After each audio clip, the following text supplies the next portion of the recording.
Millet Marvels, changing the way world eats by Tenali Double Horse. బాపు రమణ గారి దగ్గర ఆ ప్రాజెక్ట్లో భాగమైనందుకు మీరు నాకు తెలిసి ఇప్పుడు గర్వపడతా ఉంటారు ఇప్పటికీ కూడా. డెఫినెట్లీ సార్, ఎందుకంటే బాపు గారు బొమ్మలు చూసి బాపు గారి very nice experience working with him. ఆ టైంకి మీకు అసలు ఫైన్ ఆర్ట్స్ మీద ఎందుకు ఎలా ఇంట్రెస్ట్ వచ్చింది? అసలు మీకు ఏమైనా బ్యాక్గ్రౌండ్ ఉందా? ఎవరన్నా? నాకు ఏంటంటే చిన్నప్పటి నుంచి డ్రాయింగ్ వేయడం అనేది కొంచెం ఏదో ఇంట్రెస్ట్ ఉండేది. So that I started drawing. Then after that దీనికి ఒక కాలేజ్ ఉంటుందా, ఇలా ఉంటుంది, మళ్ళీ ఇక్కడికి వచ్చి దాని గురించి తెలుసుకొని, so it was long journey. ఎక్కడైనా బాపు గారిని డామినేట్ చేసే ఎక్కడైనా వచ్చింది అనుకుంటున్నారా మీరు? ఆయన మనకు కావలసిన ఇమేజెస్ దొరుకుతాయి కానీ ప్రాంప్టింగ్ ఇచ్చి తీసుకోవడం వల్ల, బట్ 100% అది యాప్ట్ అవ్వదు. అదే బాపు గారి బొమ్మ కావాలి అని అంటే అది ఇంకో బొమ్మ చూపిస్తుంది. అంటే వాళ్ళ కలెక్షన్లు ఏవైతున్నాయో అవే వస్తాయి. ఏఐ కూడా క్రియేట్ చేయలేదు అలాంటి అంటే ఒక ఎక్స్ప్రెషన్. మీ వర్క్ని బయట వాళ్ళందరూ ఖచ్చితంగా ఫోకస్ చేసి చూస్తారు వీళ్ళతో పనిచేస్తే అని ఏమన్నా మైండ్లో ఉన్నారండి కొంతమంది మేకర్స్? ఏమన్నా డెఫినెట్గా వాళ్ళతో చేసినప్పుడు ఎలివేట్ అయితే అవుతుంది, డెఫినెట్గా ఎలివేట్ అవుతుంది. మనం ఎలా చూస్తున్నాం ఆ ఇల్లుని మన సబ్జెక్ట్ కోసం, డెఫినెట్గా విజువల్ చాలా బాగుంటుంది. సో ఇండస్ట్రీలో మొన్నటి వరకు నడిచిన ఒక ఇష్యూ గురించి అడుగుతున్నాను. ఇప్పుడు 30% హైక్ అనేది మీకు ఏమనిపించింది? ఒక జెన్యూన్ ఎమోషన్, ఇది కరెక్ట్ పాయింటే. When it is coming to workers, daily workers అనే వాళ్ళు ఏంటంటే ఇప్పుడు మహిళా వర్కర్స్ ఉన్నారు. 30% పెంచడం అనేది న్యాయం అనేది నా feeling. Ladies and gentlemen, welcome to iDream Media. నేను ప్రియదర్శన్. సో మనం ఈరోజు మూవీ అడ్డా ప్లేలిస్ట్లో ఉన్నామన్నమాట. ఈరోజు మన మూవీ అడ్డాకి విచ్చేసిన గెస్ట్ ఎవరంటే, మనల్ని ఆదిత్య 369 సినిమాలో ఒకటి నేర్చుకున్నాం ఏంటంటే, టైం మెషిన్ ఉంటే మనల్ని మన హిస్టరీకి, మన పాత తరాలకి తీసుకెళ్ళగలదు అని చెప్పి. బట్ సినిమాల్లో మనల్ని ఆ వరల్డ్ క్రియేట్ చేసి మనల్ని నిజంగానే 1970, 1980, 1990 ఆ రోజుల్లోకి ఈ జనరేషన్ వాళ్ళని కూడా తీసుకెళ్ళగలిగే సత్తా ఒకరికి మాత్రమే ఉందన్నమాట. అంటే విఎఫ్ఎక్స్ డైరెక్టర్ వీళ్ళందరూ వాళ్ళ పనులు చేస్తున్నప్పటికీ కూడా ప్రొడక్షన్ డిజైనర్, ఒక ఆర్ట్ డైరెక్టర్ దానిలో కీలక పాత్ర వహిస్తారనమాట. అలాంటి వ్యక్తి మనతో పాటు ఉన్నారు. మనం బాహుబలి సినిమా చూసినా, లేకపోతే రజాకర్ లాంటి హైదరాబాద్ నేపథ్యంలో ఉన్న హిస్టరీని చూసుకున్నా, ఇలాంటివన్నీ కూడా మనకి ఆ వరల్డ్ బిల్డ్ చేసేది వీళ్ళే అనమాట. నాతో పాటు ఉన్నారు ఆర్ట్ డైరెక్టర్ తిరుమల గారు. మాట్లాడదాం. సార్ నమస్తే. నమస్కారం. బాగున్నారా సార్? ఫస్ట్ ఆఫ్ ఆల్ అసలు ఐ మీన్ చాలా తక్కువ మందికి ఇప్పుడు ఈ జనరేషన్లో ఆర్ట్ డైరెక్టర్, ఈ ప్రొడక్షన్ డిజైనర్ వీళ్ళ పని ఏంటి, అసలు దీని వెనక ఎవరున్నారు, ఈ సెట్స్ వెనక ఎవరున్నారు, ఇవన్నీ ఈ మధ్య రోజుల్లో అందరికీ తెలుస్తుంది ఆఫ్టర్ పాండమిక్ ఎక్కువగా. Correct sir. ఒకప్పుడు వీళ్ళ పేర్లు చూసేవాళ్ళం కానీ స్క్రీన్ మీద మనుషులు ఆన్ స్క్రీన్ వచ్చేవారు కదా, ఐ మీన్ కెమెరాస్ ముందుకు వచ్చేవారు కాదు. ఇప్పుడు హ్యాపీ దట్ మీరు కూడా బయటకు వస్తున్నారు. సో రకరకాల మీడియా అందుబాటులోకి వచ్చింది కాబట్టి ఈరోజు ఫింగర్ టిప్స్లో ఉంది ప్రతి ఒక్క ఇన్ఫర్మేషన్ కానీ ఏదైనా సరే. So that I think it's very good to know people are recognizing us, who is the production designer and who is the art director. Everything is like become easy to explore who is who. అంత easy అయిపోయింది. So that good thing. So మీరు బాపు రమణ గారి దగ్గర I mean ఆ project లో భాగమైనందుకు మీరు నాకు తెలిసి ఇప్పుడు గర్వపడతా ఉంటారు ఇప్పటికీ కూడా. డెఫినెట్లీ సార్, ఎందుకంటే బాపు గారు బొమ్మలు చూసి బాపు గారి బాపు ఆర్ట్ స్కూల్ అని ఉండేది. సో అక్కడ నుంచి నేను బుక్స్ తెప్పించుకున్నాను చెన్నై నుంచి, when I was in 10th intermediate ఆ టైం. సో అవి నాకు చాలా హెల్ప్ అయినాయి. అయితే తర్వాత ఆ బాపు గారితో నేను కలిసి ఒక సినిమా చేస్తానని నేను ఎప్పుడు ఊహించలేదు. అంటే అప్పుడు బాపు ఆర్ట్ స్కూల్ అని అంటే ఒక బుక్ పంపించేవారు. మనం కొంత అమౌంట్ పంపిస్తే ఆ అమౌంట్కి బుక్ పంపించేసి మనం డ్రాయింగ్ చేసిన తర్వాత మళ్ళీ కరెక్షన్ చేసి ఆ కరెక్షన్ షీట్ కూడా మనకు పంపిస్తే దాన్ని బట్టి మనకు ఎక్కడెక్కడ మిస్టేక్ చేసినాం అనేది తెలుసుకొని మళ్ళీ దాన్ని డ్రా చేసి అతనికి పంపించేది. సో ఆ కమ్యూనికేషన్ అయితే ఒక అంటే ఇన్విజిబుల్ పర్సన్ తోటి కమ్యూనికేషన్ అయితే ఉంది కానీ, బట్ అది రియాలిటీలో ఒక 15 years తర్వాత అది రియల్ అవుతుంది అని నేను ఎప్పుడు అనుకోలేదు. But it was very nice experience working with him. And నాకు ఎలా అనిపించింది అంటే, నేను ఏదైతే డిజైర్ చేస్తున్నానో ఏదైతే అలాగే అంటే అతన్ని కలవడం, అతనితో కొన్ని రోజులు అంటే ఆల్మోస్ట్ నేను ఒక 1 year 8 months ఏమో ట్రావెల్ చేశాను. మీరు మా అదే శ్రీరామరాజ్యంలో ఇప్పుడు మీరు చూసిన ఏమంటారు ఫారెస్ట్, అదే ఆశ్రమము అవన్నీ ఉన్నాయి కదండి, చాకలివాడ అని అలాంటివన్నీ కూడా నేను మెయిన్ అసిస్టెంట్గా ఉన్నాను అప్పుడు. రవీందర్ గారు ఆ డైరెక్టర్ దగ్గర. బట్ థింగ్ ఏంటంటే అంటే మీరు 10th క్లాస్లో తెప్పించుకునేవని అంటున్నారు. ఆ కరెక్ట్. టైంకి మీకు అసలు ఫైన్ ఆర్ట్స్ మీద ఎందుకు ఎలా ఇంట్రెస్ట్ వచ్చింది అసలు? మీకు ఏమైనా బ్యాక్గ్రౌండ్ ఉందా? ఎవరన్నా ఫ్యామిలీ? బ్యాక్గ్రౌండ్ అని అంటూ ఏమి లేదు. అంటే మా ఫాదర్ బేసిక్గా ఆయన సింగరేణి కోల్ మైన్స్లో జాబర్. సో బట్ నాకు ఏంటంటే చిన్నప్పటి నుంచి డ్రాయింగ్ వేయడం అనేది కొంచెం ఏదో ఇంట్రెస్ట్ ఉండేది. అంటే మోస్ట్లీ 'ప్రతిఘటన' అనే సినిమా అనుకుంటా. ఏదో సినిమా పోస్టర్స్ అవి ఇవి చూసి అది మనం రాయగలమా అని ఫస్ట్ స్టార్ట్ చేసి, అంటే చిన్నప్పుడే అంటే అదేదో ఇంట్రెస్టింగ్ అనిపించింది. So that I started drawing. Then after that I learn myself. And sometimes ఏంటంటే ఇప్పుడు మీరు చెప్పినట్టుగా పేపర్ చదివా, బాగా పేపర్ చదివే అలవాటు ఉండేది. సో దట్ ఎక్కడో బాబు గారి స్కూల్ అంటే ఓ లేదు బాగా నేర్పిస్తారేమో అనుకుని అలా జాయిన్ అయ్యి, సో అలా అలా ఎక్స్ప్లోర్ చేస్తూ తర్వాత ఫైన్ ఆర్ట్స్ రావడం అనేది చాలా తర్వాత జరిగింది. అది అంటే ఒక 6 ఇయర్స్ ఆఫ్టర్. అది కూడా మళ్ళీ న్యూస్ పేపర్లో చూసి, ఓ దీనికి ఒక కాలేజ్ ఉంటుందా, ఇలా ఉంటుంది అని మళ్ళీ ఇక్కడికి వచ్చి దాని గురించి తెలుసుకొని, so it was long journey.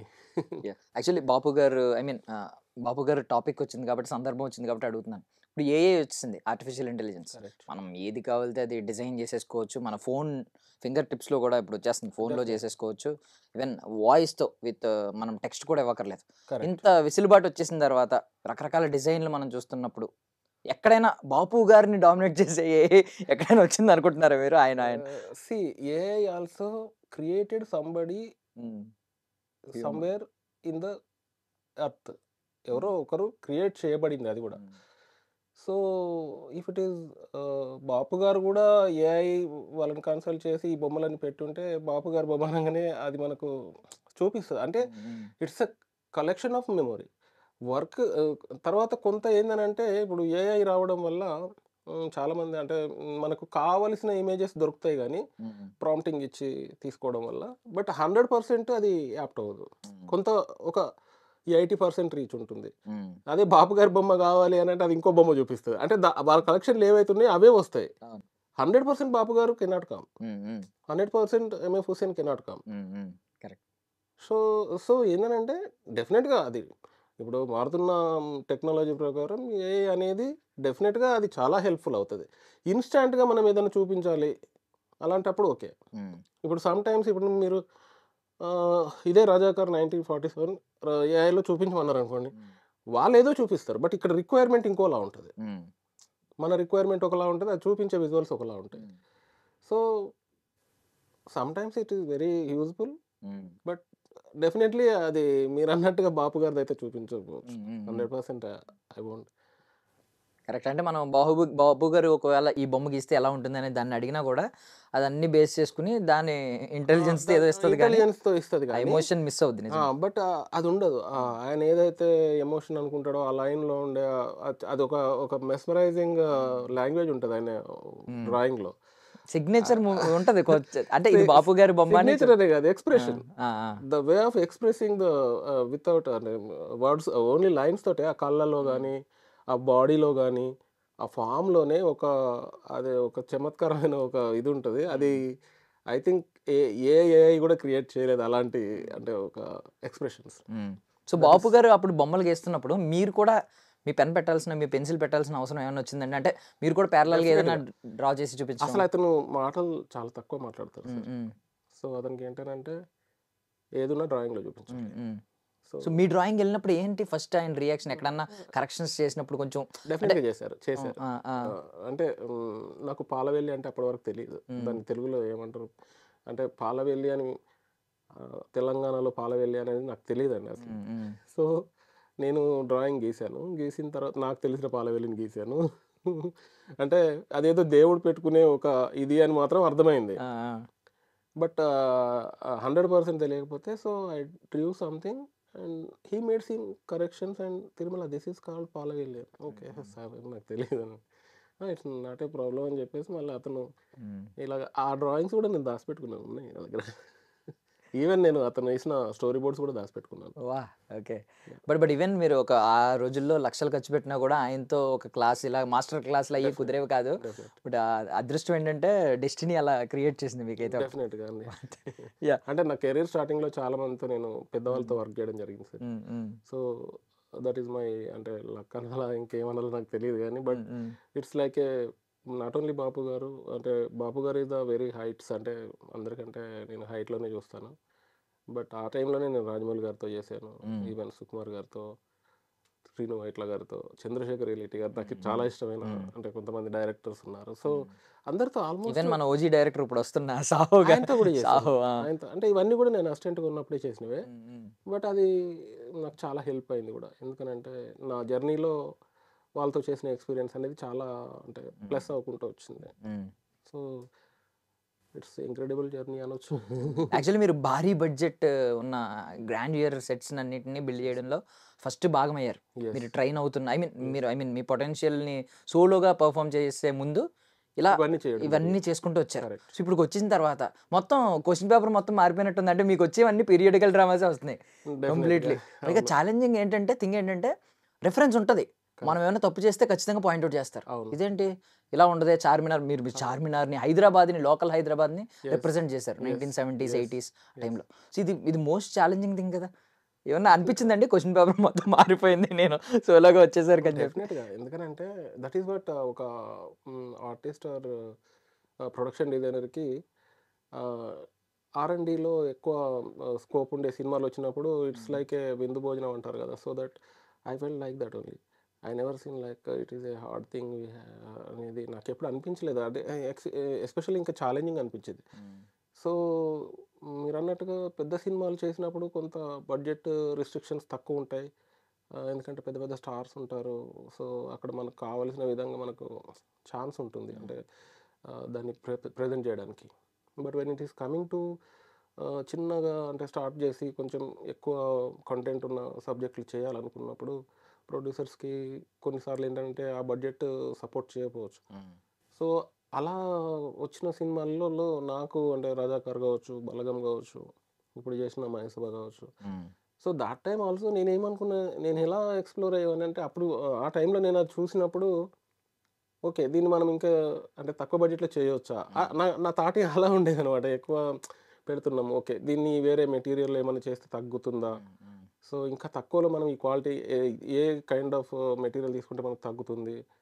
So ఇలాంటివన్నీ కూడా నేను ఆలోచించేవాడిని. బికాజ్ తగ్గిస్తే ఇంకా కొంచెం అంటే బాగుంటుంది ప్రొడ్యూసర్ సైడ్ అన్నట్టు.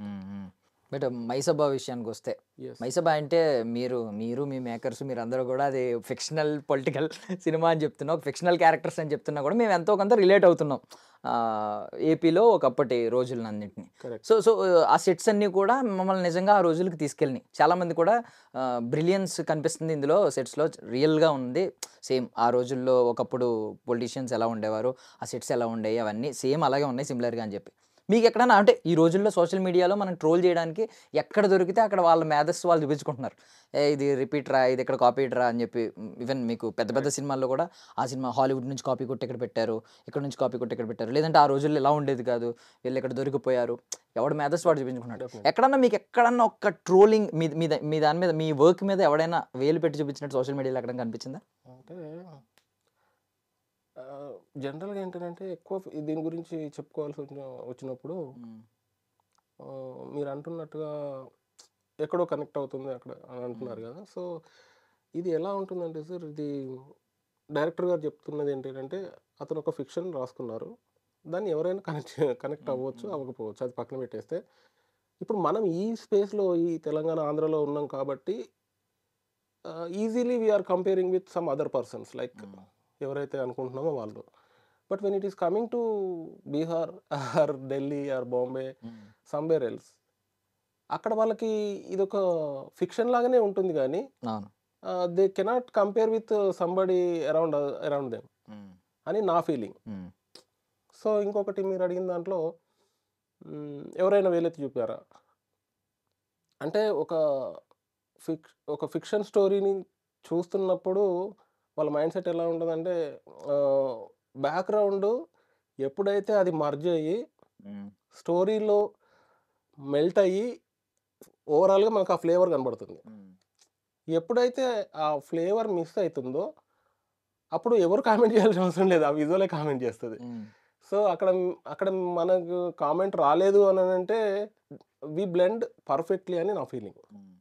మీరైనా మీరు చాలా తెలివైన వాళ్ళు మేకర్స్, మీరు అందరూ వాళ్ళలాగే మీరు కూడా అదే టీం కాబట్టి ఫిక్షనల్ స్టోరీ కాబట్టి బ్లెండ్ అయిపోయింది అని అన్నారు. డెఫినెట్గా ఇప్పుడు అది ఒక క్రాఫ్ట్తో చేసేది కాదు. So there are so many 24 crafts are working over there. along with them we have to melt, we have to like merge things with all the departments. So అప్పుడే అది ఏమవుతుంది అని అంటే ఆ ఫ్లేవర్ అనేది ఇప్పుడు మనం ఏదైనా వంట చేసినప్పుడు అన్ని ఇంగ్రీడియంట్స్ కరెక్ట్ పడ్డప్పుడే ఆ టేస్ట్ అనేది మనకు ఉంటుంది కదా. సో దట్ విజువల్ ఫీస్ట్ కూడా సో ఈ ఆల్ డిపార్ట్మెంట్స్ అన్నీ వర్క్ చేసినప్పుడు వచ్చే ఫ్లేవర్, సో అది డెఫినెట్గా ఆ బ్లెండ్ అయిందనే నా ఫీల్.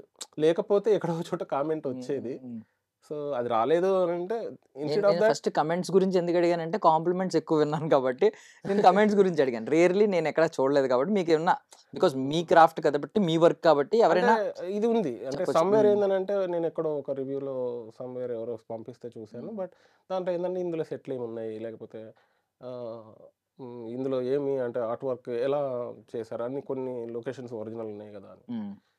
సో ఎంత ఒరిజినల్ లొకేషన్ ఉన్నా ద ఫస్ట్ చూసింగ్ అనేది important, whether it is fit are not fit అనేది. అది రికీకి వెళ్ళినప్పుడు డైరెక్టర్ గారు, కెమెరామెన్, లేకపోతే art department, production designer, as a production designer నాకు ఇది ఈ విజువల్ బాగుంటుంది, ఈ విజువల్ బాగుంటుంది. సో డైరెక్టర్ గారితో మాట్లాడుకొని అంటే చేసేటప్పుడు ఇది నేను ఇలా చేయబోతున్నాను, ఈ విజువల్ ఏది కూడా మనం అలా యాజ్ ఇట్ ఈస్గా చేయడానికి ఉండదు. ఇప్పుడు మనం ఒక పీరియాడిక్ డ్రామాలోకి వెళ్ళినప్పుడు సో అక్కడ ఫ్రీడమ్ మనకు ఉండదు, 100% ఫ్రీడమ్ అలో చేయొద్దు, చేయలేము కూడా. ఎందుకు అని అంటే ఖచ్చితంగా ఆ టైంలో ఉన్న సపోజ్ ఒక గోల్డ్ స్పాట్ ఉందనుకోండి, ఆ గోల్డ్ స్పాట్ మనం ఇప్పుడు తీసుకొచ్చిన బాటిల్ పెట్టేసాం అనుకోండి, విజువల్ స్పాయిల్ అయిపోతుంది. కరెక్ట్. సో అలాగే మనం ఒక చేతికి పెట్టుకునే వాచ్, లేకపోతే ఆర్నమెంట్స్ కావచ్చు, లేకపోతే బ్యాక్గ్రౌండ్లో ఉన్న ఐటమ్స్ కావచ్చు, లేదా సోఫాస్, ఫర్నిచర్ అయినా ఆబ్జెక్ట్స్ అయినా, so they have their own language. ఆ పీరియాడిక్ అనేది అప్పుడు అది పెడితేనే మనకు ఆ పీరియడ్ అనేది అపియర్ అవుతుంది. కానీ మన ఇష్టం వచ్చినట్టు పెట్టేసి మనం ఏదో ఎస్కేప్ అవ్వడానికి ఉండదండి. 100% అది మర్జ్ అయిందని నా ఫీల్. అదర్వైజ్ క్రిటిక్స్ కూడా కామెంట్ చేసేవాళ్ళు. బట్ ప్రొడక్షన్ డిజైన్ బాగుంది అని అంటున్నారు అని అంటే డెఫినెట్గా అది బ్లెండ్ అయిందని నా ఫీలింగ్. అదే రజాకార్లో కూడా, ఆ మ్యాజిక్ రజాకార్లో కూడా జరిగింది. But we did lot of research. Yeah. So basically comments గురించి ముందు అడిగాను. బెస్ట్ కాంప్లిమెంట్ ఏంటి మీకు, ఈవెన్ మేకర్స్ నుంచి కానీ, దేవకట్ట గారి గురించి కానీ? దేవకట్ట గారు ఐ థింక్ నేను బాగా చేశాననే అంటే చేస్తాననే పిలిచారు. బట్ ఆయన నేను 100% సాటిస్ఫై చేశానో లేదో నాకు తెలీదు. You should ask him. అంటే ఇప్పుడు బేసికల్లీ ఆయన అడగాలి. ఒకప్పుడు ఒక మాట చెప్పేవారండి, అంటే కొంతమంది పెద్ద పెద్ద వాళ్ళు ఏమని చెప్పేవారంటే, ఒక సినిమాలో అబ్బా ఇక్కడ మ్యూజిక్ అదిరిపోయింది, ఇక్కడ ఈ ఎడిటింగ్ అదిరిపోయింది, ఇలా ఎవడైనా కనిపెట్టట్లేదంటే, కనిపెట్టకుండా సినిమాలో ఇన్వాల్వ్ అయ్యి చూస్తున్నాడంటే క్రాఫ్ట్ ఎక్కడ టెక్నీషియన్స్ పనిచేసిన వాళ్ళు అందరూ సక్సెస్ అయినట్టు, 100% సక్సెస్ అయినట్టు. ఇప్పుడు మీరు దేవకట్ట గారు మీకు ఏం చెప్పలేదంటే మేబీ మీరు 100% సాటిస్ఫై చేసి ఉండాలి. అంటే దాని గురించి మళ్ళీ స్ట్రెస్ చేసి తర్వాత చెప్పలేదంటే ఆయన డెఫినెట్గా ఈ క్వశ్చన్ మీరు ఆయన్నే అడగాలి. ఎందుకనంటే నాకంటే ఎక్కువ ఆయనకే తెలిసి ఉంటుంది ఆయనకు నచ్చానా లేదా అనేది. బట్ మీరు ఆ క్వశ్చన్ డెఫినెట్గా ఆ సార్ని అడగండి. సో బేసికలీ ఒక డైరెక్టర్ వచ్చి మీ దగ్గర చెప్పినప్పుడు అసలు మీ ప్రొసీజర్ ఎలా ఉంటుందండి? మీకు వచ్చి ఒక ఐడియా చెప్తారు, ఇలా ఒక ప్రాజెక్ట్ అనుకుంటున్నాం, మిమ్మల్ని కాంటాక్ట్ అవుతారు, మనం కలిసి వర్క్ చేద్దాం అంటారు. ఎలా మీ ప్రాసెస్ ఎలా అవుతుంది? ఫస్ట్ అసలు యాక్చువల్గా ఈ ప్రాజెక్ట్కి నేను ఒక 20 days తర్వాత ఎంటర్ అయ్యాను. ఎందుకనంటే నాకు రజాకార్ ఎండింగ్లో ఉన్నప్పుడు ఈ కాల్స్ రావడం జరిగింది. బట్ నేను కొంచెం వెళ్ళడానికి కొంచెం లేట్ అయ్యింది. ఈలోపు వాళ్ళు స్టార్ట్ చేశారు. ఒక 20 days ఏమో షూట్ చేశారు సమ్ అదర్ ప్రొడక్షన్ డిజైనర్ ఆ డైరెక్టర్తో. ఆ తర్వాత నన్ను పిలవడం జరిగింది, అంటే నాకు తెలీదు తర్వాత. సో నేను ఎంటర్ అయిన తర్వాత నాకు ఫస్ట్ నేను ఏ సినిమా చేసినా ఫస్ట్ నేను కథ అడుగుతానండి తప్పకుండా. ఎందుకనంటే అంతకుముందు జరిగినవి కూడా అలాగే చేశాను. సో ఎందుకు అనంటే నేను ఒక టైం అనేది చాలా ఇంపార్టెంట్. నేను ఆ టైం దానికి ఇస్తున్నాను కాబట్టి డెఫినెట్గా అందులో నా స్వార్థం కూడా ఉంటుంది కదా. సో దీంట్లో నా వర్క్ ఏంటి, సో నా పొటెన్షియల్ ఏముంటుంది, నేను ఏం చూపించుకోవడానికి ఉంటుంది, సో నా ఐడెంటిటీ ఏమన్నా ఉంటుందా.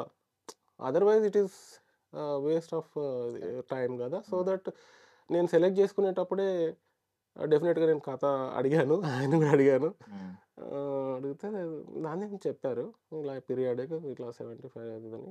సో అండ్ సో ఇద్దరు టోటల్ మొత్తం స్టోరీ అంతా నాకు బౌండ్ స్క్రిప్ట్ ఇచ్చి చదువుకోమన్నారు. ఓవర్ లైన్గా చెప్పారు ఒక 20 మినిట్స్లో అట్లా. తర్వాత నాకు బౌండెడ్ స్క్రిప్ట్ ఇచ్చారు. నేను వెరీ హరీ అంటే రష్ టైంలో నేను వెళ్ళాను. అసలు యాక్చువల్గా వాళ్ళకి టైం లేదు.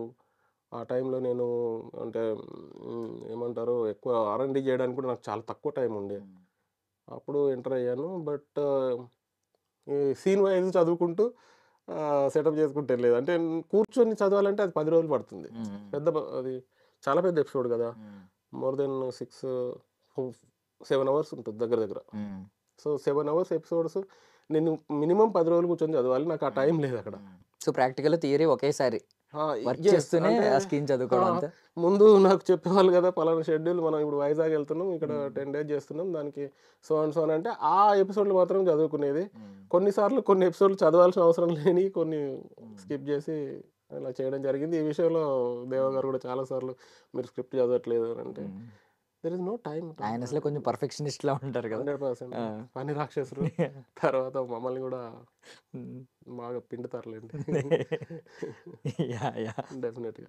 బట్ కొన్ని అంటే డైరెక్టర్ ఆలోచన పరిధిలో ఇప్పుడు ఇంకోండి బ్యాక్గ్రౌండ్, ఈ బ్యాక్గ్రౌండ్ ఈ ఉన్నాయి చెప్పారు. ఈ గోడలు మీకు చెప్పుంటారు మేబీ. ఫర్ సపోజ్ ఎగ్జాంపుల్ చెప్తున్నా, ఆ గోడల్లో మీ సిగ్నేచర్ ఎక్కడన్నా మీ టేస్ట్ పెట్టుకునే కొన్ని స్పేసెస్ ఉంటాయి డెఫినెట్గా. అలాంటప్పుడు ఏం చేస్తారు సార్? ఏం నాకు మేము డిస్కషన్లో ఏంటంటే ఓన్లీ ఎరా చెప్తారు అంతే. ఓకే. పీరియడ్ ఆఫ్ టైము, తర్వాత అక్కడ కంటెంట్, మనం ఏం చేస్తున్నాం అనే కంటెంట్. సో దాన్ని according to that we have to like scene properties ఏవో కొన్ని రాస్తారు కానీ the atmosphere should be created by our self only. That is what production design అనేది అందులో ఒక పార్ట్ అది. సో డెఫినెట్గా వాళ్ళు మనకి టెక్స్చర్ కావాలా ఇది అవన్నీ ఉండవు. కొన్నిసార్లు ఏంటంటే పర్టికులర్గా ఉన్నప్పుడు అది డెఫినెట్గా చేసాం కూడా. ఏది మనం ఇప్పుడు మయసభలో ఐరా ఆఫీస్ ఉంటుంది, అవన్నీ సెటిల్, అవన్నీ నేను చేసినాము. ఐరా office, Sandeep bus office, hostel, తర్వాత మన కేకేఎన్ గారిది ఆఫీసు, తర్వాత డీన్, ఇది రాయచూర్లో డీన్ మెడికల్ కాలేజ్, తర్వాత మళ్ళీ వీళ్ళ కాలేజ్, క్యారిడర్స్, హాస్టల్స్, అలా చెప్పుకుని పోతే ఒక ఎంఎస్ఆర్ది మన హౌస్ కావచ్చు. సో కొన్ని ఫైండ్ అవుట్ చేస్తాం, 100% జరుగుతుంది ఇది. బట్ అది మనకి ఎంతవరకు యాప్ట్ అవుతుంది, దానిలో మనం ఏం యాడింగ్ చేయాలి. సో అక్కడ మనకు వాల్ మ్యాచ్ అవ్వకపోవచ్చు, లేదా ఫిల్లర్ స్ట్రక్చర్ మ్యాచ్ అవ్వకపోవచ్చు, వెనకాల డోర్ మ్యాచ్ అవ్వకపోవచ్చు. సో ఇట్లా చాలా ఉంటాయి. సో అవన్నీ కూడా వాళ్ళు చెప్పారు, వాళ్ళు కొన్ని చెప్తారు. ఇప్పుడు ఐరా ఆఫీస్లో చిన్న కర్టెన్ గురించి డిస్కషన్ వచ్చినప్పుడు లేదు డైరెక్టర్ గారు పాయింట్ ఆఫ్ వ్యూలో వేరే ఉండే. సో అట్లా కొన్ని ఉంటాయి, వెరీ పర్టికులర్గా కొన్ని ఉంటాయి. సో అప్పుడు ఏంటంటే అవి ఎరలో మనం తీసుకెళ్ళి చేయాల్సిన పరిస్థితులు ఉంటాయి. So that it happens. But మొత్తం ఇలా ఉండాలని చెప్తే ఇంకా నేను ఎందుకు. సో సమ్ టైమ్స్ ఏంటంటే కొన్ని సలహాలు ఉంటాయి, డెఫినెట్గా కొన్ని వాళ్ళు అనుకున్న ఏమన్నా ఉంటే డెఫినెట్గా చెప్తారు, అవి మనం చేసి ఇవ్వాల్సిన అంటే మేబీ అప్రూవల్ ఒక్కటి వాళ్ళ దగ్గర తీసుకోవాలి. కాబట్టి వర్క్ అంతా మీరు చేసుకుని మీ ఐడియా జస్ట్ వాళ్ళకి అప్రూవ్ అవుతుందా లేదా అని చెప్పి will present, we should have to present. మనం ఏం చేస్తామంటే ఫస్ట్ సార్ నేను ఇలా మీరు చెప్పిన కంటెంట్కి ఇది కరెక్ట్ అని నేను అనుకుంటున్నాను. So this is the drawing and this is the 2D presentation. Sir చూపించిన తర్వాత ఇలాగ వస్తుందా, ఓకే ఇదేం. సో దట్ ఈ డిస్కషన్ ఉంటుంది. సో ఏది ఉన్నా కానీ ఆ టేబుల్ మీద క్లియర్ అయిపోయి యాజ్ ఇట్ ఈస్గా మనం ఆన్ సెట్స్లోకి వచ్చినప్పుడు ఇంకా డిస్టర్బెన్స్ ఎందుకు ఉంటుంది. For that there is a homework. So before entering కాదు, ఎలా ఎంటర్ అయిన వెంటనే కాఫీ తాగారు. ఈ కాఫీ తాగిన స్పాన్లో కొంచెం అలా లుక్స్ వెళ్ళి ఉంటాయి. ఏం అబ్జర్వ్ చేశారు సార్ అసలు? మీ ఆలోచన ఎలా ఉంటుంది, మీ చూపులు దేని మీద ఎక్కువ ఉంటాయని తెలుసుకోవడం కోసం? ఎక్కువ ఏముంటుంది అంటే డిజైన్ ప్యాటర్న్ మీద ఉంటుంది, లేదనంటే మీరు వేసుకున్న ప్యాటర్న్స్ మీదనో, లేకపోతే ఎక్కువ వీళ్ళేం ఆర్టిస్టులు ఏందో బేసిక్ కలర్స్ కానీ డిజైన్ ప్యాటర్న్ ఏముంది, ఇది ఎందుకు ఉంది, ఇలా ఉంది. ఇది అంటే మోడర్న్గా ఉందా లేకపోతే ఏమన్నా అనుకున్నారా ఈ లొకేషన్? సో లైక్ డెఫినెట్గా ఉంటుంది. ఇప్పుడు ఇది ఇలా కాకుండా ఇంకోలా ఉంటే బాగుండేది కదా. నా సినిమానే అనిపిస్తుంది నాకు. నేను ఇప్పుడు కొన్ని చూసినప్పుడు ఏమనిపిస్తుంది అంటే, అరే ఇది అప్పుడు ఇలా చేశానా, ఇంకా బాగుండి చేసి ఉండొచ్చు కదా అని. అది నాకు వితిన్ 1 వీక్ స్పాన్ ఆఫ్ టైంలోనే తెలిసిపోతూ ఉంటుంది. అంటే అది నాకు తెలియదు, బట్ నాకు అనిపిస్తుంటుంది, అరే ఇది ఇలా చేసామా, ఇంకా కొంచెం బాగా చేసి ఉండొచ్చు కదా, ఇక్కడ ఏదో పెట్టుండొచ్చు కదా, లేకపోతే ఇక్కడ ఏదో చేయాలి కదా, అలాంటి ఫీలింగ్ అయితే ఉంటుంది ప్రతిసారి. అన్ని అది వెళ్తే అనిపిస్తుంది. సో ఐ డోంట్ నో దాన్ని ఏమంటారో కొన్నిసార్లు. సో ఇప్పుడు మీరు చూస్తే కూడా నాకు అదే అనిపించింది, ఇది ఇలా కాకుండా ఇంకో షేప్లో ఉంటే బాగుంటుంది కదా. అంటే రెగ్యులర్ ప్యాటర్న్ ఉంది కదా, ఇంకా మారితే బాగుంటుంది కదా అట్లా. ఓకే, అంటే డిజైన్ చేసినప్పుడు మీ అంత క్రియేటర్ ఇక్కడ, ఐ మీన్ వాళ్ళ ఆలోచన పరిధిలో వాళ్ళు చేశారు. యాక్చువల్గా మీకు పీరియాడిక్లో మనం ప్యాటర్న్స్ చేంజ్ చేయడానికి ఉండదు కానీ, but when you are coming to present situation we can change anything. Correct. మనకి ఆ ఛాన్స్ ఇక్కడ ఉంటుంది కానీ ఆ లిబర్టీ అక్కడ ఉండదు. లిబర్టీ తీసుకోవడానికి ఉండదు, ఒప్పుకోవు కూడా. సో దేవ గారు very particular about periodic and colours కావచ్చు. అతనికి అన్నిటి మీద చాలా అంటే చాలా నాలెడ్జ్ ఉంటుంది సార్కి.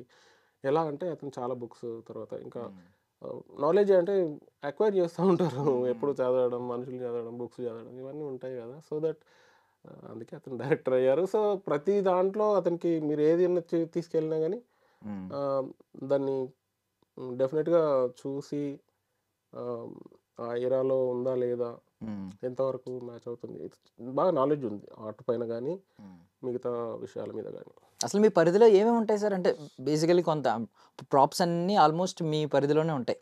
ఏమన్నా ఈవెన్ కొన్ని వెహికల్స్ ఉంటాయి. ఇప్పుడు పీరియాడికల్ డ్రామా అంటే అప్పుడు పాత కార్లు ఇవన్నీ ఉంటాయి. అవి కూడా మీ పరిధిలోకి వస్తాయా? ఏ ప్రాప్ ఉన్నా మాకే వస్తుంది.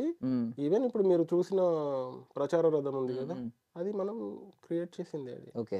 యాక్చువల్గా మనం ఒక లారీ తీసుకొని, అది ఫోర్డ్ అనుకుంటా, ఫోర్డ్ టాటాను సమ్వేర్ ఓల్డ్ వన్, అంటే 1970s ఆ టైంలోదే తీసుకొని దాన్ని మనం చైతన్య రథం లాగా ఒకటి, ప్రచార రథం లాగా ఒకటి చేసాం.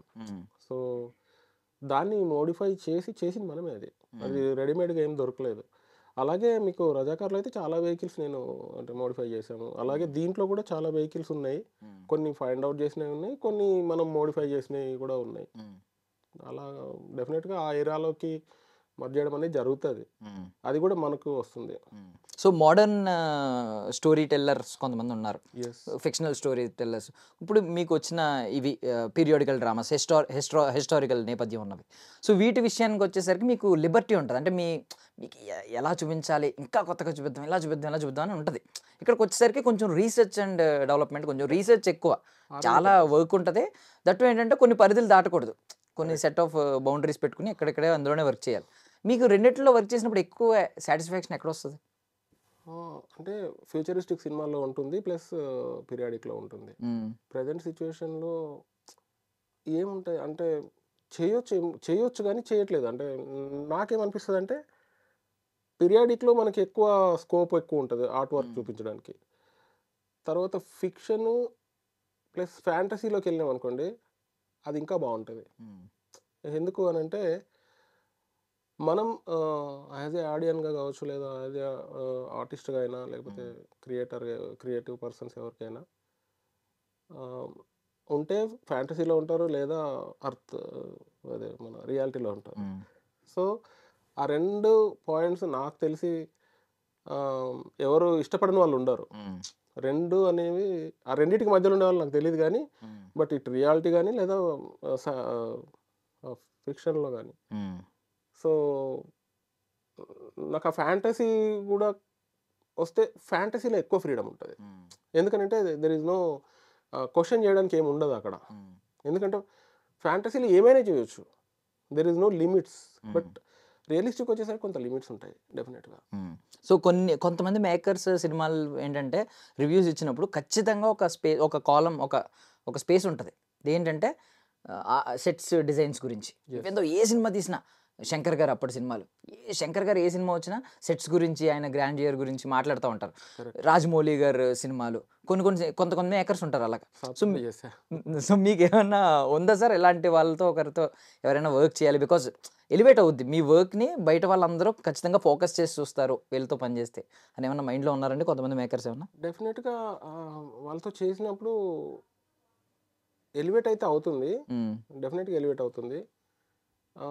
ఎందుకు అనంటే గ్రాండియర్ అది ఉన్నది కాబట్టి ఆటోమేటిక్‌గా స్టార్స్ ఉంటారు కాబట్టి ఆ క్రౌడ్ పుల్లింగ్ కావడం, తర్వాత చాలామంది అంటే దాన్ని చూడడం వల్ల జనాదరణ పొందినప్పుడు ఆటోమేటిక్‌గా అందులో మనం భాగమైనప్పుడు డెఫినెట్‌గా వాళ్ళకు కూడా మనకు కూడా పేరు వచ్చే ఛాన్సెస్ ఎక్కువ ఉంటాయి. అలాగని చెప్పేసి చిన్న వాటిలలో రాదు అనేది ఉండదండి. నేను 'బలగం' చాలా చిన్న సినిమా నేను చేశాను డైరెక్టర్‌గా. బట్ దాంట్లో సెట్స్ ఉన్నాయి. కానీ చాలా మందికి బట్ తెలీదు. అది నేచురల్‌గా ఒక గ్రామంలో తీసేసారు అనుకుంటారు ఆ! అంతే. గ్రామంలోనే తీసాము. ఆ! But there are some sets. ఇప్పుడు మీరు టైలర్ షాప్ కావచ్చు, హ్మ్. హ్మ్. బేకరీ షాప్ కావచ్చు, తర్వాత జాతరలు చిన్న చిన్నవి. హ్మ్. ఆ ఇంట్లో ఫస్ట్ ఉన్న వాతావరణం అది కాదసలు. ఇంట్లో ఏం లేదు. హ్మ్. ఆ ఇంటి ముందు పెద్ద పందిరుండేది. దాని ముందు ఓ ఇల్లుండేది. అవన్నీ తీసేసాము. అరుగులు, హ్మ్. ఆ బావి, ఆ బాత్రూమ్స్, లోపల కిచెను చాలా వరకు మనం మోడిఫై చేసాం. హ్మ్. అంటే అది కూడా ఆర్ట్‌లో భాగమే. హ్మ్. So, the way of seeing మనం ఎలా చూస్తున్నాం ఆ ఇల్లును మన సబ్జెక్ట్ కోసం. హ్మ్. అది ఇంపార్టెంట్. ఉన్నదాన్ని ఫైండ్ ఔట్ చేసి యాజ్ ఇట్ ఈస్‌గా చేయలేం కదా! ఇప్పుడు మనం ఏదో గోల్కొండకెళ్ళేసి గోల్కొండలో షూట్ చేసుకొని వస్తాం. దేనికి Golconda is historic place we want to shoot over there. Hmm. ఇది అలా కాదు. ఈ ఇల్లు మనకు కొంత యాప్ట్ అవుతదేమో దాన్ని మనం మన సినిమాలోకి మర్జ్ చేసుకోవాలి. సో, అది జరిగింది ఇప్పుడు ఇక్కడ. 'బలగం వేణు' గారి టైలర్ షాప్‌ని మీరే చేశారు అందులో అది. అదొక అంటే ప్లేస్‌ని ఫైండ్ ఔట్ ఆ! చేసాం. బట్ దాన్ని మోడిఫై చేసి, దాన్ని హ్మ్. హ్మ్. డిజైన్ చేసి ఇలా ఉండాలి అని హ్మ్. అంటే అది హ్మ్. చేసామనమాట. దానికి అలాగా మీరిప్పుడు ఏ సినిమా తీసుకున్నా గానీ డెఫినిట్‌గా దానికి హ్మ్. ఆ లాంగ్వేజ్‌కి సెట్ అవుతేనే వర్కౌట్ అయితది. లేకపోతే ఏం కాదు. అంటే బేసికల్ మీకు స్క్రిప్ట్స్ వచ్చినప్పుడు ప్రతి స్క్రిప్ట్ సెలక్షన్‌లో కూడా ఇలాగే ఉంటదా సార్? అంటే ఇది నాకెంత వరకు యూజ్ అవుద్ది? నా ఆర్ట్ వర్క్‌ని ఎంతమంది దీనిలో ఫైండ్ ఔట్ చేసి నాకు పేరొస్తది అని అది చూస్తారా? లేదంటే నార్మల్‌గా బ్యానర్ పేరు బట్టి ఇలాగా? సో, పేరొస్తది అనేది మనం మనం వి కెనాట్ ప్రెడిక్ట్ అది. హ్మ్. హ్మ్. బట్ ఇందులో మనం ఎంత సాటిస్ఫై అవుతున్నాం అనేది ఇంపార్టెంట్ హ్మ్. అందులో. అంటే ఈ వర్క్ చేయడం వల్ల. హ్మ్. సో, మనం ఎంతమందిని రీచ్ అవుతాం అది పక్కన పెట్టేస్తే, హ్మ్.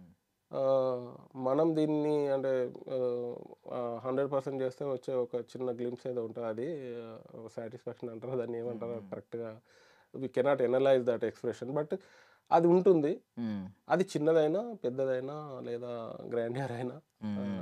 అది ఔట్ ఆఫ్ మ్యాటర్. బట్ దాని ముందు దాంతో వచ్చే ప్లెజర్ వేరు. హ్మ్. ఆహ్, ఈవెన్ దో మేకర్స్‌లో కూడా డిఫరెంట్ కైండ్ ఆఫ్ పీపుల్ ఉంటారు. ఎలా అది అంటే హ్మ్. కొంతమంది మీ ఆలోచన మీకు మొత్తం లిబర్టీ ఇచ్చేసి, అప్రూవ్ ఇచ్చేసి బావుంది. నైస్. వెళ్దాం అని చెప్పి వాళ్ళ వాళ్ళ ఫోకస్ అంతా స్టోరీ టెల్లింగ్ మీద, ఆ ఎమోషన్ మీద వాటి మీద పెడతారు.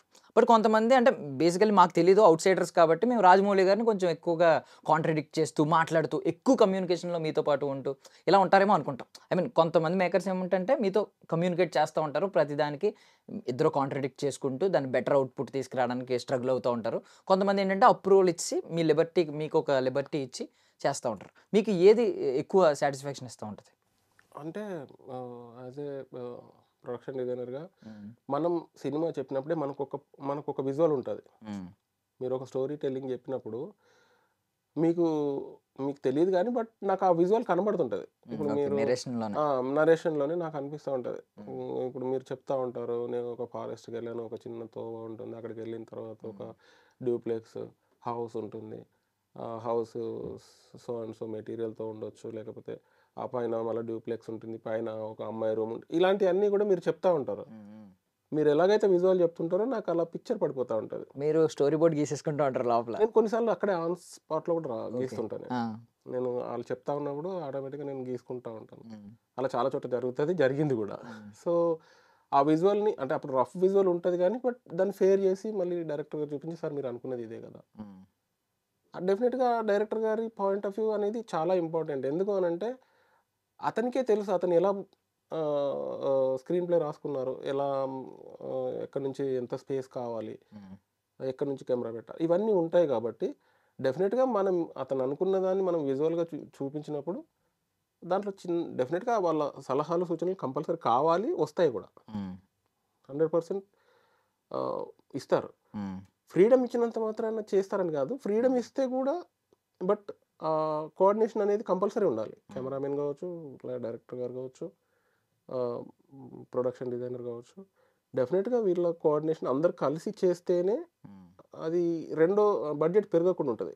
మళ్ళీ అక్కడికి వచ్చినాక చేంజెస్ చేయడం, కొంచెం ఇది పెంచండి, ఇది తగ్గించండి అంటే అవన్నీ ఉంటాయి. బట్ మీరు చెప్పినట్టుగా కొంతమంది డైరెక్టర్స్ ఏంటంటే అది కన్స్ట్రక్షన్ జరుగుతున్న టైంలో కూడా వచ్చి చూసుకోవడం, ఇది ఇప్పుడే పెంచుకుంటే బాగుంటుంది, కొంచెం తగ్గించినా బాగుంటుంది. సో ఇలాంటి అప్పుడే జరిగినాయి అనుకోండి, బడ్జెట్ తగ్గుతుంది, పెరగదు. సో అక్కడ టైం కూడా కొంచెం మనకు సేవ్ అవుతుంది. ఇప్పుడు బడ్జెట్ టాపిక్ వచ్చింది కాబట్టి నాకు ఒకటి గుర్తొచ్చింది. అంటే ఇప్పుడు మీరు శ్రీరామరాజ్యం నాకు తెలిసి ఒక 14 years అవుతుందండి.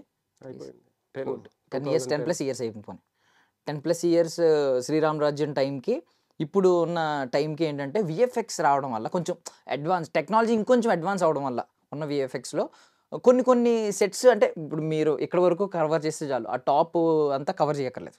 మనకి కెమెరా పరిధి వరకు మీరు సెట్స్ ఒరిజినల్ సెట్స్ వేసి మిగిలింది విఎఫ్ఎక్స్లో వేసుకోవచ్చు యాడ్ అడ్వాన్స్. బడ్జెట్ని లిమిట్ చేయడానికి ఇది యూజ్ అవుద్ది బాగా. అదంతా పెట్టి పర్మనెంట్గా ఒక సెట్స్ వేసి కంటే ఇది. సో మీరు ఇప్పుడు ఆలోచన విధానంలో ఎలా మార్పులు వచ్చినాయి ఒక ఆర్ట్ డైరెక్టర్కి? డెఫినెట్గా అండి, విఎఫ్ఎక్స్ అనేది అప్పుడు కూడా ఉంది.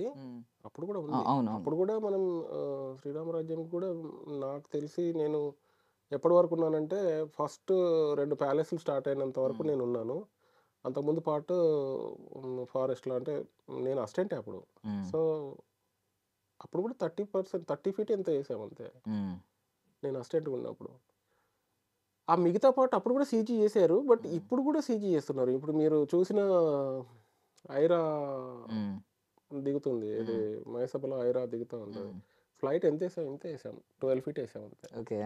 ఓన్లీ ఆ డోరు, మెట్లు, పాట్ ఇటు ఒక 2 feet, ఇటు ఒక 2 feet మధ్యలో డోర్, మిగతాదంతా సీజీలో చేసి, అది వైట్ షాట్ వచ్చినప్పుడు మిగిలిందంతా సీజీలో చేసి. సో డెఫినెట్గా అది ప్రొడ్యూసర్ గారికి బడ్జెట్ విషయంలో చాలా బడ్జెట్, టైము అన్నీ సేవే కదా. సో మీరు వర్క్ చేస్తున్నప్పుడు ఖచ్చితంగా సినిమాటోగ్రఫర్తో మీకు చాలా కమ్యూనికేషన్ ఉంటుంది. సినిమాటోగ్రాఫర్తో ఉంటుంది, విఎఫ్ఎక్స్ వాళ్ళతో అంటే పోస్ట్ ప్రొడక్షన్లో కూడా ఇదే నా క్వశ్చన్. పోస్ట్ ప్రొడక్షన్లో కూడా ఉంటుందా మీది ఏమన్నా?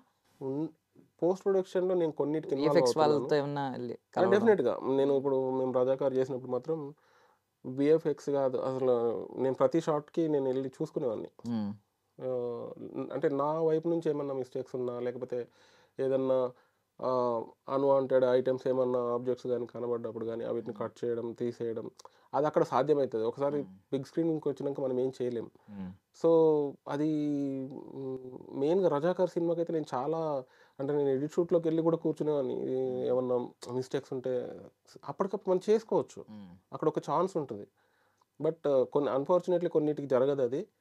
అది కొంతమంది అసలు అంటే వాళ్ళతో ఏం పని అనేది కూడా ఉండొచ్చు బహుశా, నాకు తెలియదు.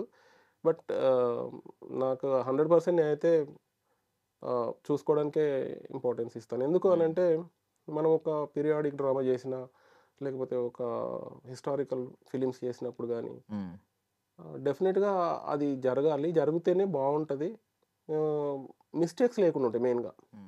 ఇప్పుడు నేను బురుజు చేశానండి, ఆ బురుజు సపోజ్ ఏదన్నా కంటెంపరీ ఆబ్జెక్ట్స్ కానీ, కంటెంపరీ ఐటమ్స్ కానీ ఏమన్నా కనబడే, వాటర్ బాటిల్ కనబడ్డా కానీ వేస్ట్ ఆఫ్ విజువల్ పాడైపోతుంది.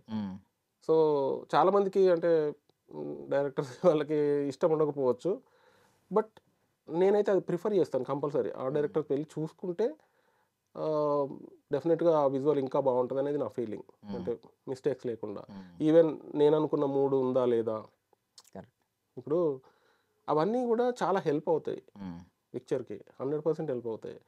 ఇప్పుడు నా మైండ్లో ఏముండొచ్చు, ఇప్పుడు అక్కడ మూడ్ ఉంటుంది, లేకపోతే అట్మాస్ఫియర్ ఉండొచ్చు, నేను వేసిన కలర్ కరెక్ట్గా ఉందా లేదా, అప్పుడు వేసిన కలర్ ఇక్కడ ఏమన్నా మారిందా, ఇలాంటివి కూడా ఉంటాయి. ఈవెన్ కలర్తో కూడా మూడ్ మారిపోతుంది. అవును. మీరు ఇప్పుడు బ్లాక్ ఉంది, మీ వెనకాల ఎల్లో ఉంది అనుకోండి, ఆ బ్రైట్నెస్ వేరు ఉంటుంది, అక్కడ ఉన్న అట్మాస్ఫియర్ మారిపోతుంది. సో అలాంటివి నేను చూసుకోవడానికి అవకాశం ఉంటుంది అక్కడ. మనం కంట్రోల్ చేయడానికి కూడా డిఐలో ఛాన్స్ ఉంది కాబట్టి. ఇప్పుడు కలర్ గురించి టోన్ గురించి మాట్లాడారు కాబట్టి డెఫినెట్గా ఇప్పుడు ఈ కలర్ ఉంది సార్, ఫర్ సపోజ్ ఈ కలర్ ఇప్పుడు వామ్ లైటింగ్ కాబట్టి ఒకలా కనిపిస్తుంది, Correct. న్యాచురల్ లైటింగ్లో ఇంకోలా కనిపిస్తుంది. ఎస్. మీరు ఇప్పుడు సినిమాటోగ్రఫర్తో లైటింగ్ కూడా మాట్లాడతారా, ఏ లైటింగ్ ఉంటుంది ఇప్పుడు? సో దాన్ని బట్టి ఆలోచించి ఎలాగ ఉంటుందండి? యాక్చువల్గా నేను చెప్తున్నాను అదే. ఇప్పుడు రజాకార్ చేశాం కదా, రమేష్ గారు, దానికి కుషేందర్ రమేష్ గారు, మా కోఆర్డినేషన్ చాలా బాగుండేది. కలర్ విషయంలో కానీ, లైటింగ్ విషయంలో కానీ, అది కలర్ వేస్తే ఎలా కనబడుతుంది, అంటే ఆ కోఆర్డినేషన్ అనేది ఉంటే మాత్రం 100% ఇంకా బాగుంటుంది ఏ సినిమాకైనా. ఎందుకు అని అంటే, నేను ఒక కలర్ వేసినప్పుడు, నేను ఒక ఎమోషన్ అనుకొని దాన్ని వేసినప్పుడు, ఇది వచ్చి బౌన్స్ అయినప్పుడు నేను అనుకున్న ఎమోషన్ కట్ అయిపోవచ్చు, లేదా డైరెక్టర్ గారు అనుకున్న ఎమోషన్ నాకు చెప్పిన విజువల్కి అది కనెక్టివిటీ పోవచ్చు, కట్ అయిపోతుంది, ఎక్కడో ఒక లైన్ కట్ అయిపోతుంది. సో ఇప్పుడు మనం సముద్రాన్ని చూపించి మనం రెడ్ కలర్ వేసేసాం అనుకోండి, నీకు ఆ ఫీల్ ఎలా ఉంటుంది అంటే, ఆ ఎమోషన్ అనేది అంత, కలర్ అనేది ఎమోషన్ మీద అంత ఎఫెక్ట్ చూపిస్తుంది. డెఫినెట్గా మనం మీరు అన్నట్టుగా ఎవరైతే ఇప్పుడు మనకు సినిమాటోగ్రాఫర్ తోటి కమ్యూనికేషన్ బాగుండి, డైరెక్టర్ ప్లస్ ప్రొడక్షన్ డిజైనర్ ఈ ముగ్గురు కలిసి కోఆర్డినేషన్ బాగుంటే డెఫినెట్గా విజువల్స్ చాలా బాగుంటాయి. ఈవెన్ ఎడిట్ రూమ్లో కూడా నేనైతే కొన్ని సినిమా 100% నేనైతే వెళ్తానండి, ఫ్రీడమ్ తీసుకొని కూడా కొన్ని సినిమాలకు వెళ్ళి నేను చేసుకుంటున్నాను, నాకు ఏమైనా అనిపించినవి ఉంటే చూసుకుంటాను డెఫినెట్గా. అది అన్ని సినిమాలకు అవకాశం రాకపోవచ్చు, కొన్నిటికి రాలేదు కూడా, బట్ చూద్దాం ఫ్యూచర్లో ఏమన్నా వస్తాయేమో. ఓకే. సో నార్మల్గా ఇప్పుడు రాజమౌళి గారు, సుకుమార్ గారు, బాపు గారు, సుజీత్ గారు, వీళ్ళందరూ మా పాయింట్ ఆఫ్ వ్యూలో ఒకలా ఉంటారు. మేము అవుట్ సైడర్స్గా, మేము డైరెక్టర్ ఆ సినిమాలను బట్టి, ఆ స్టోరీ టెల్లింగ్ని బట్టి, వీటిని బట్టి మేము అంచనా వేస్తాం, స్టార్స్ని బట్టి, వర్క్ చేసిన స్టార్స్ని బట్టి. మీరు ఒక టెక్నీషియన్గా చెప్పాలి అసలు ఒక్కొక్కరిలో యూనిక్నెస్ ఏంటి అనేది. రాజమౌళి గారు, బాపు గారు, సుకుమార్ గారు, సుజీత్ గారు. అది ఎవరికి వాళ్ళే, అదొక యూనిక్ పీస్లు అండి అది. అంటే ఏదో ఒక పర్టికులర్ పాయింట్ మీరు ఇప్పుడు టెక్స్చర్ ఎలా చూస్తారు, ఇది బాగుంది, టెక్స్చర్ ఇక్కడ ఇది బాగుంది, ఇది కలర్ బాగుంది, ఒక్కొక్క దాంట్లో ఒకటి హైలైట్ చేస్తూ ఉంటారు కదా మీరు. ఒక సెట్స్ని ఎలా హైలైట్, ఎందుకంటే అంటే వాళ్ళలో ఉన్న ఒక క్వాలిటీ, ఒక గొప్ప క్వాలిటీని మీరు బయటికి తీసి మన దగ్గర ఏముంది అనేది మాత్రం వాళ్ళు, అంటే మన దగ్గర నిజంగా ఆ పొటెన్షియల్ ఉంటే వాళ్ళకు తెలిసిపోతుంది, పట్టుకుంటారు వాళ్ళు, అది చాలా తొందరగా పట్టుకుంటారు వాళ్ళు. ఆ క్వాలిటీస్ ఉంటాయండి, అంటే వాళ్ళు అంత సక్సెస్ ఇస్తున్నారు అని అంటే వాళ్ళు అలాంటి పొటెన్షియల్ ఉన్న పర్సన్స్ పట్టుకోవడం వల్ల.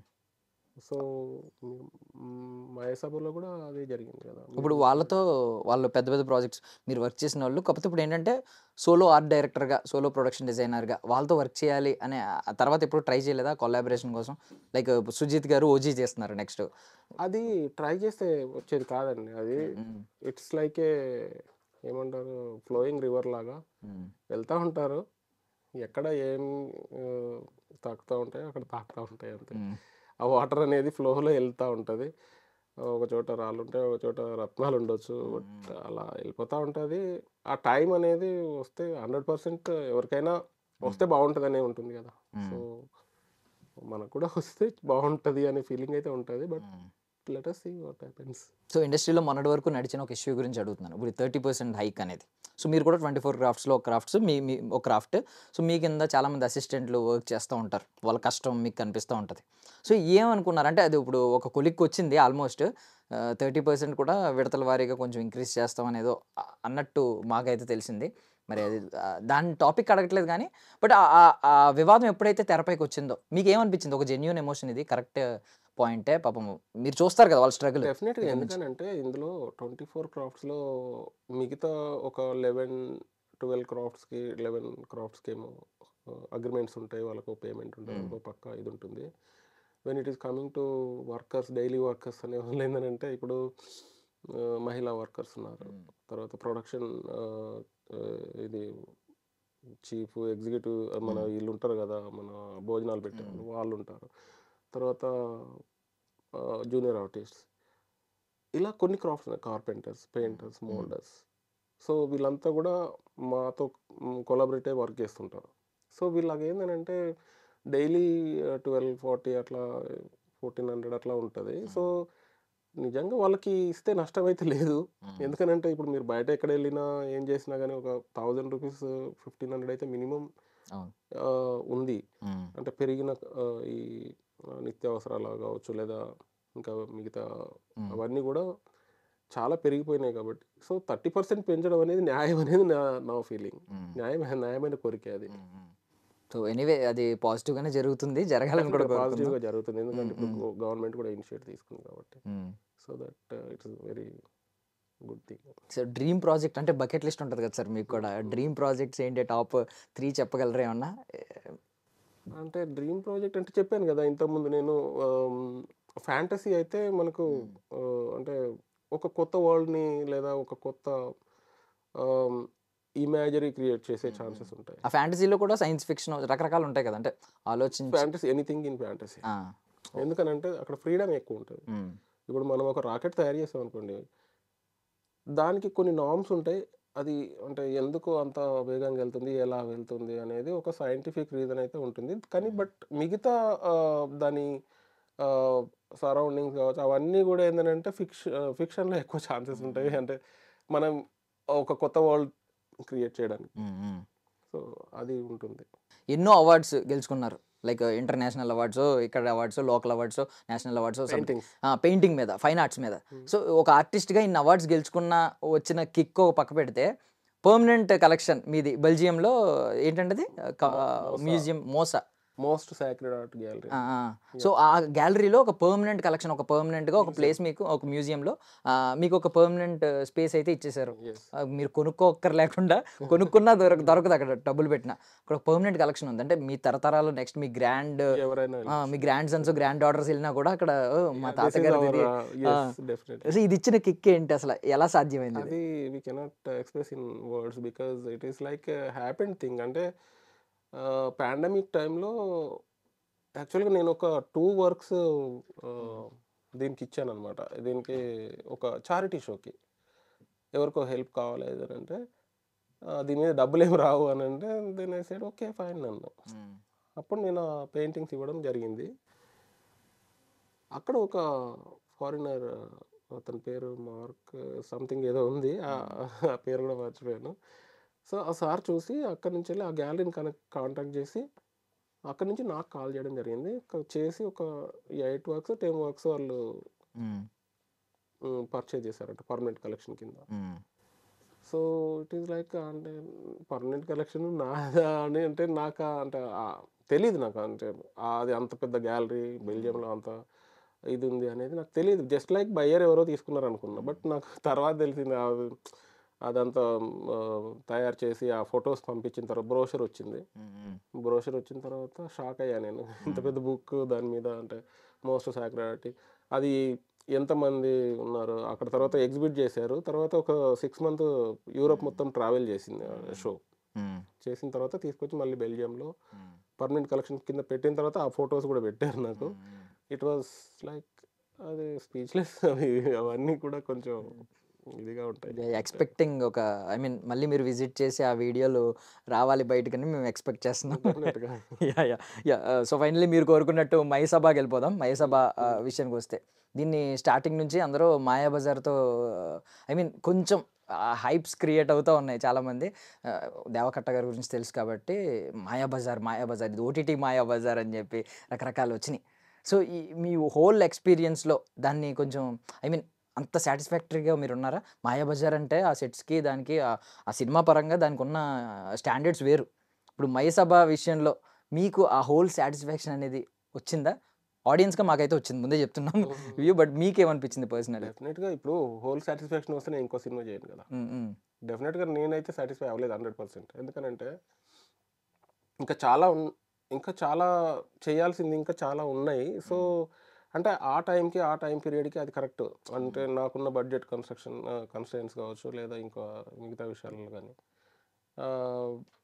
బట్ డెఫినెట్గా చేసినంత వరకు ఆ టైంకి అయితే సాటిస్ఫాక్షన్ ఉంది. బట్ ఇప్పుడు చూస్తుంటే ఇక్కడ ఏదో ఇంకా చేస్తే బాగుండేది అని డెఫినెట్గా అది ఉంటుంది, ప్రతిసారి ఉంటుంది అది. ఇప్పుడు పెయింటింగ్లో కూడా ఉంటుంది, మీరు చెప్పేది ప్రతి దాంట్లో ఉంటుంది. అది నాకైతే ఉంటుంది, మరి మిగతా వాళ్ళ సంగతి నాకు తెలియదు. అది చేసినప్పుడు కొంత బడ్జెట్ పరిధులు ఇవన్నీ ఉంటాయి కదా, బట్ చేయాల్సి వస్తుంది. చేసాము. చేసిన తర్వాత మళ్ళీ ఎప్పుడో చూసినప్పుడు ఏంటి ఇది ఇట్లా చేసాము, ఇంకా కొంచెం బాగా చేసి ఉండాల్సింది కదా అట్లా అనిపిస్తుంటాయి ప్రతిసారి. అంటే హోల్ సాటిస్ఫాక్షన్ అనేది నాకు తెలిసి ఉండదు, నా ఎవరికి ఉండదు అనుకుంటున్నాను నేనైతే. నాకే కాదు, అంటే నేను జడ్జిమెంట్ చేయలేను కానీ, బట్ నాకైతే హోల్ సాటిస్ఫాక్షన్ అయితే అనిపించలేదు. ఇంకా చేయొచ్చు అనిపిస్తుంది మళ్ళీ ఇప్పుడు. అంటే దాంట్లో మిస్టేక్స్ ఏమున్నాయనేది నాకు తెలుస్తుంది, మీకు తెలియకపోవచ్చు కదా. సో మీరు ఒక రకంగా చూస్తారు విజువల్లీ, నేను ఒక రకంగా చూస్తాను. సో అది ఉంటుంది డెఫినెట్గా వేరియేషన్ అనేది. సో ఫైనల్లీ తిరుమల పేరు అది న్యాచురల్గా పుట్టిన దేవుడు, ఐ మీన్ చాలా దేవుడితో క్రియేట్ చేయబడిన ఏడుకొండలు అంటారు కదా, దాంట్లో కూడా ఉంటుంది తిరుమల నాయక యూనివర్సిటీ అని. లైక్ కేకేఎన్ అండ్ ఎంఎస్ఆర్ ఇద్దరు కలిసి చదువుకునే కాలేజ్ పేరు ఉంటుంది తిరుమల నాయక యూనివర్సిటీ అని. ఇట్ ఈస్ లైక్ కాకతాళీయంగా జరిగి ఉంటుంది, బట్ అది ఇదైంది, మ్యాచ్ అయింది అక్కడ. సో ఫైనల్ మీరు ఎన్నో ప్రపంచాలు, ఎన్నో వరల్డ్స్ ఇలా బిల్డ్ చేస్తూ మాకు చూపించాలని మనస్ఫూర్తిగా కోరుకుంటున్నామండి. లైక్ పురాణాల్లో ఉంటారు కదా, లైక్ బ్రహ్మ క్రియేటర్, ఆయన మరి మనుషుల్ని సృష్టించి ప్రపంచాన్ని సృష్టించట్లేదు నాకైతే తెలియదు కానీ, even Vishwamitra the great architect అనుకుంటా. సో ఇలాంటి వాళ్ళందరినీ ఐ మీన్ మీరు ఇన్స్పిరేషన్గా తీసుకుని మీరు ఎన్నో వరల్డ్స్ మాకు బిల్డ్ చేసి సిల్వర్ స్క్రీన్ మీద 70mm మీద మాకు చూపించాలని మనస్ఫూర్తిగా కోరుకుంటున్నాను sir. I wish you all success. అంత పెద్ద మాటలు వద్దులే కానీ, బట్ డెఫినెట్గా ఒక డైరెక్టర్ ఆ విజన్తో వచ్చినప్పుడు డెఫినెట్గా అది సాధ్యం అవుతుంది. విజన్తో పాటు బడ్జెట్లు అవన్నీ కూడా కరెక్ట్గా ఉంటాయి, చేయవచ్చండి. డెఫినెట్గా వస్తాం. మళ్ళీ మాకు టైం ఇవ్వాలి. Thank you so much for your valuable time. Thank you very much. That's all for now. This is Darshan signing off.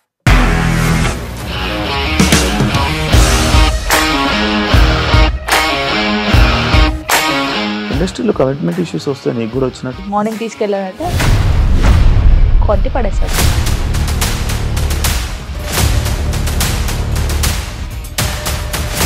ఒక్కళ్ళు కూడా చూడలేదు ఈ సినిమా అని చెప్పడానికి కూడా చాలా ధైర్యం కావాలి. అది నిజం కదా, దాంట్లో ధైర్యం ఏంటి? ఇది నెక్స్ట్ డే ప్లేట్ మార్చేస్తే తప్పు కదా. As of now we are comfortable this అని నేను అనుకుంటున్నాను. రష్మిక గారిది మీది ఒకే ఊరు అంటే కదా.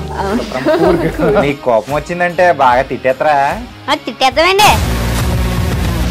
నిజంగా గేమ్ ని ఎలా చేంజ్ చేయగలిగారు? ఏపీఎస్ఎఫ్సి వాళ్ళకి 6 నెలల్లో నేను 6 లక్షలు కట్టా. బిజినెస్ చేయాలనుకుంటే it is as difficult as riding a tiger. And don't forget to subscribe to iDream. And for more videos, Please subscribe to iDream. Please subscribe to iDream. Please subscribe iDream. And please subscribe to iDream. For more videos, subscribe to iDream. please like, share and subscribe to the channel. Congratulations iDream. Subscribe to iDream. Subscribe to iDream. So subscribe to iDream Media. iDream కి iDream team అందరికి huge congratulations. Please subscribe iDream media. Please subscribe to iDream. Subscribe iDream. Please subscribe to iDream. iDream అంటే నా కళల channel subscribe చేసుకున్న నోరు తిరుగుతలేదు, మీరైతే గంట గుర్తు కొట్టండి. For more such videos, please subscribe to iDream. Subscribe to iDream. Please subscribe to iDream. Please subscribe iDream Media. Please do subscribe to iDream. Please subscribe to iDream Media. For best entertainment and information, please subscribe iDream.